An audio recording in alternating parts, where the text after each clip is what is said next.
Well, as much as I'd like to share my and my colleagues' findings lore-wise, I really should begin with the responsible thing and ensure that my channel won't evaporate into nothing on YouTube, especially since it has been. Evaporating, I mean. The Illager tier list video did do well though, so my name is Illager, and please sit back, relax, and get some popcorn because I'd like to share my thoughts in the official tier list of every Piglin in Minecraft, Dungeons, the movie, and most plethorically in Legends, alongside any other media. Starting off with the mobs from the base game, since there are nice bases upon which the rest of this list can build, I think the Piglins, including crossbow, sword, and spear variants, are really cool and deserve an A tier. Trading through this random barter system is super unique, and it gives this whole group a cool personality, alongside the fact that they are hostile until you put gold armor on, which does flesh out their motivations in their ethereal world. Brutes, on the other hand, kind of just feel like knockoff Vindicators. You probably saw the Illager video, and I ranked those Illagers highly. However, here, because the Brutes came after the Vindicators, yet didn't add anything new to the table, I have to give them a lower C ranking. Something worth commemorating is the AI system that runs both these two mobs. It's super unique, and I know a few people probably find it bad, but I think it again makes these porkers pretty neat and sometimes weirdly hard to cheese. Next are zombified piglins. These are the 1.16 Nether updates version of the older zombie pigmen and are just a remodel, but both the normal and less common brute forms get a B tier. The neutrality aspect of them is really cool, and they were the first to pioneer. There aren't too many Piglin variants in the base game, but Legends has some more, the best of which are the Horde leaders. The Unbreakable is probably my favorite Piglin out there. Clearly designed to look menacing in a more traditional sense, this one doesn't come off as cliché, which is super cool. From there, the Gauntlet is amazing, and I love the idea of the Piglins having such superior technology in their pyropunk setting. Magma cubes being one of the things the glove can shoot is a cool callback too to the normal treasure bastions. Next is the Horde of the Spores leader, who is the only one on this list to rival the Unbreakable. This guy's just too epic, and the fact that Mojang leaned more into the horror-like aspects of the Piglin society is also cool. Again, an easy A tier for this one. Then the last and least, Hunt's boss, the Beast. I don't really like this guy. This clan's bastions are the least fun to raid, and their leader doesn't even bother to show up in a base. The niche filled by the Beast is one that you'd expect a Piglin to need to fill, and Legends does use that, but it's not like the relationship here with the Seer is anything exceptional, and it is rather bland in fact. Still, the fight is enjoyable, and it's cool you get some time to prepare for the arrival with arrow towers and whatnot. B tier. Then the Great Hog, whose main superpower is just weakling spinjitzu, would also get a B if held to the other's standard, but gets a C because I expect more from a final boss, especially with so much build-up. Look at this cutscene as the Well of Fate is taken over right after his staff is enchanted by the literal Orb of Dominance. You know the Seer is next, and here's where I stop nosediving into what could be called negativity, because A tier to the coolest Piglin which there is. Do you have any idea how much I actually got myself worked up when I, upon first playing the game, saw not just the Orb of Dominance in Piglin Hooves, but also the backstory to the Night Beacon? It was epic. Okay, now that the bosses are all out of our way, the more usual Piglins of this game are also pretty cool. Both the Runt variants are neat, and I appreciate that they can mostly just be mown down with a sword, unlike the Brutes of this game, who mandate a lot of button mashing without any stimulating play to kill. Runts get an A because they are the ideal Piglin, hordes of overpowering mobs but very easy to defeat ones, and Brutes get B for being a Runt that just takes a few too many hits before falling. Clangers take a Brute's health but add an actually cool attack to that, which would warrant them a higher grade, except for the fact I actually feel this sort of mob should have less health, not more. A good example of a tanky mob with a cool attack would be a Sporeback, which gets an A, but these are more like wind collars, and they would do better to have less health while acting to push the hero from them and all other Piglin allies like a support mob. It feels unpleasant to have no way to rush to the back of a group of Piglins while getting attacked by their Runts to defeat their booster Clanger. It really just means I have to go through all the Runts and other mobs before I can deal with the mob that makes that a 4 task much slower. Every time. A surprising F mob. What's another mob like them, though, that I actually like? Pigmadillos are really cool, and the way they can knock the hero back while also, in doing so, often getting close enough to be hit is very balanced. I used to find them annoyingly tanky, but I think I've grown to like them more, and they make the Horde of the Hunt bases a bit funner. C tier. Spore medics are cool and don't do too much to undo the progress unworked for while still being a little of a threat. They're a nice support mob, somewhat like a porcine moss golem. A. They're nothing special but do play their role in the gameplay really well and add a bit to the lore. Now that we're on the support side, Piglin builders are cool, and although I'm annoyed at how quickly they can build as compared to how long the destroying takes of their creations, I think they too are nice. They make the game a lot more spammy without actually adding meaty substance, but they're still a group that gets a C ranking.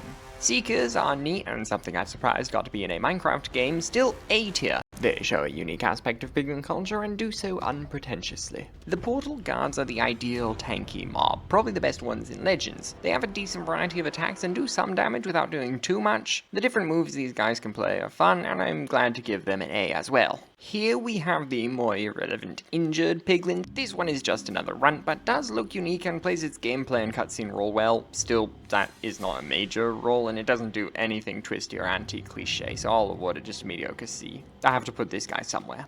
Alongside Rise of the Illager for Dungeons, Matt Forbeck also wrote Return of the Piglins for Legends. Remember how I did a video on how good ROTP was? Well, this book is the opposite of that. Cṛitin is the main protagonist, alongside, for some reason, a hero. The book follows two characters with completely different stories for the first half of the novel before they even meet, and they aren't that notable.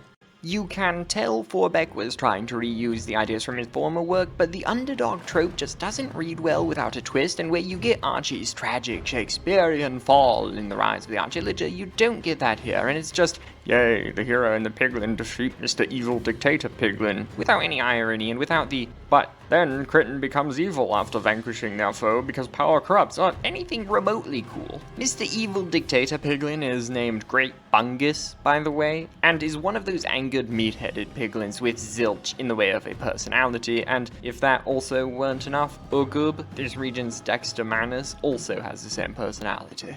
To clarify, I wouldn't often hold a Minecraft book to this standard, but the issue was going in thinking it wasn't going to be a Minecraft novel, but rather a Forbeck novel, and it doesn't even hold a candle to the sunny ire of Archie's grand bonfire. Every character in this book genuinely gets an F ranking. I'm not wanting to be rude, but I genuinely didn't enjoy the read. The movie provides us with some cool ones, and more importantly, some that we can actually characterize. Mᴜ괚ıᴅ is basically just the seer from Legends, but unlike the seer, Mᴜ괚ıᴅ is pretty quippy and goofy, which is funny within the movie's context, but not within the overarching idea of what a piglin ought to be. The seer works so well by being one of the more competent pigs, contrasted besides the more stool-tick and daft minion runts. For what she is, Mᴜ괚ıᴅ gets some credit, but for what she could have been, and how she doesn't fit the concept of a piglin, she's going to lose some points, all in all a B character.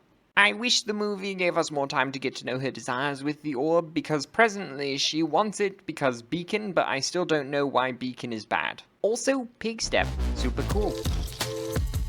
Speaking of Pigstep, actually not speaking at all of it, I'd like to quickly promote a special charity event Xatrix, Wither, and I are all a part of in support of the Starlight Children's Foundation, a group dedicated to helping children suffering from serious illness. We're trying to get 500 Australian dollars and are already halfway there, so if even half of you can give $1, assuming this video gets my usual amount of views, we'll easily pass that target. No pressure at all, but if you have some spare moolah, consider giving it. It's for a good cause and will make my day, same like as it will make the children's. Now, back to the video. Chungus felt more like a parody of a parody, possibly of even a parody that within, but he's also goofy. I don't know, B tier, maybe C. We'll go with C.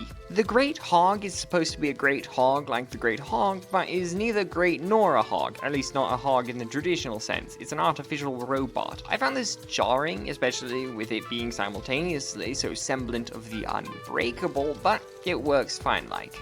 The fight with it and the golem at the end is neat, so I'll give it a polite B. It's just weird that the filmmakers made it a robot. Then, for whatever reason, there are 26 piglins listed on the wiki as members. I guess I really do appreciate how thorough these editors are. A lot of the images I use come from them, so shout out to the Minecraft.wiki. Still, most of these are the movie's version of Runts, and above the named ones, who either get named in the film or more often in the children's books made to promote the film, we have a plethora of classes into which they fit. All these benamed piglins, and also unnamed ones from random scenes, get C. They play their parts, but are pretty boring beyond doing the basic necessity, and I don't love how they look visually. Oh, except for Snowball, Napoleon, and Hogarth. The first two because I am a sucker for any kind of book references in children's media, and the last because it's the name of the boy from The Iron Giant, and I like that movie. They get B. Would you believe we already went through all the movie had to offer? It's insane, but only 3 piglins actually play any relevant part to the plot. I guess Travis gets D too. And I'll give this artist a B for being unique. Yay! The mobs from Minecraft Dungeons are a palate cleanser. While not super unique, I think the fact they stay true to the base game is quite an aid to them. Sword and crossbow piglins both get A tier since they are grey melee mobs and ranged mobs respectively. They, like Vindicators and some other Illagers, have 3 tiers of armor, and these are really used creatively to give us brutes and armored brutes without technically getting a new mob. The tiers 1 and 2 both get an A, but 3 gets a B for reasons explained in the last tier list. Fungus throwers are annoying because of their knockback and the fact they threw 2 items, unlike the other splash damage mobs like witches or wraiths. Still, they're cool and make sense, and even make the game pretty balanced, so I'll give them a B tier. The zombified forms of all these mobs are nice, but I wish there was some way for Mojang to implement the fact that they are passive until attacked in the base game, so they're not just reskins of the more vivacious creatures. These all get ranked 1 below their other variants, Bs and Cs. I don't like him, but the Piglin Merchant is a neat idea. I feel as though gold could have been implemented in a much better way, and think gilded items limit the player's means to good loot even more, but I like that gold is used outside of re-enchanting, and we'll give this one a C, just above a D. Like I said, Dungeons doesn't have too many piglins, but all that it does have are pretty good. I wonder if we'll get more piglin varieties in Minecraft Dungeons 2, that would be fun, and I don't imagine the Nether won't get a DLC. Maybe some possessed piglins too. Depends on if the developers can fit the Nether into the story, because as we all know they couldn't in the original. I don't know if we should count the skin packs. If we do, I think only the more official Mojang ones should be included, but that still includes the party pig zombie, whose name would technically imply he's a zombie rather than a pigman, and the simple zombie pigman. I guess I should also just rank the zombie pigman mob. If I'm doing the pigman skins, I should do the mob. The zombie pigman was interesting because it was one of the first mobs you could interact with, either to cause it to grow hostile or remain passive, and I feel like that was the inspiration for the Piglin's trading system, so while these are very old mobs and pretty simple ones, even if we rank them separately from their zombified Piglin brothers, I would still set them right in B. Then there are, as we're discussing the pigmen, these guys from the Minecraft mini-series, a short-lived series whose plot I can't bother to research, something about the Hunger Games. These guys just exist to make the Nether feel more alive. They do it, but not exceptionally, just a high D tier. I feel that we have a lot of these, but c'est la vie. Considering everything, it's super cool how Piglins are established as one of the more cultured groups. That is, they have a culture, just like the Illagers or villagers of the game. Please consider subscribing or joining the Discord. I'm very near to my first 1,000 subs and would love to reach it sooner with your help. Otherwise, you should not take this listing as canon or anything like that. I'm just here to give my opinions, and I implore you to keep making your own, re-evaluating previous ideas, and no matter what, I implore you to keep on loring, cause I'll see you next time. Bye.